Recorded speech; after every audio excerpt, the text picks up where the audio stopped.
இயேசு கிறிஸ்துவின் அன்பு என்றும் மாறாதது.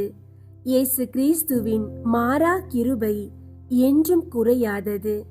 அன்பார்ந்தவர்களே, நம் ஆண்டவரின் மாறாத அன்பும் வற்றாத கிருபையும் இன்றும் நம்மை தாங்குகிறது.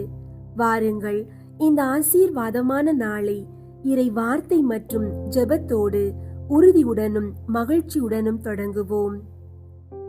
இன்றைய இறைவார்த்தை நீதிமொழிகள் 27ஆம் அதிகாரம் 5ஆம் இறைவார்த்தை.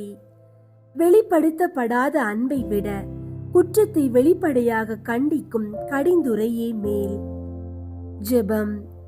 எங்கள் அன்பின் இறைவா, நீர் எங்கள் உறவுகளில் உண்மையும் நேர்மையையும் விரும்புகிறீர் என்பதை உணர்த்தியமைக்கு நன்றி. நீதிமொழிகள் 27:5 படி எங்கள் சகோதர சகோதரிகள் தவறு செய்யும் போது அவர்களை தண்டிக்கும் நோக்குடன் அல்லாமல் அவர்களை கட்டி எழுப்பும் அன்பின் நிமித்தம் பேச எங்களுக்கு தைரியம் கொடும்.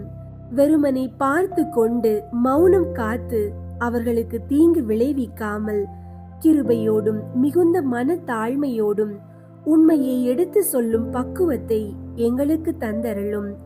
உண்மையான அன்பு என்பது திருத்த வேண்டிய இடத்தில் திருத்தி ஒருவரை உம்மை நோக்கி வழிநடத்தும் சக்தி கொண்டது என்பதை உணர்ந்து வெளிப்படையான அன்போடு வாழ எங்களுக்கு உதவி செய்யும்.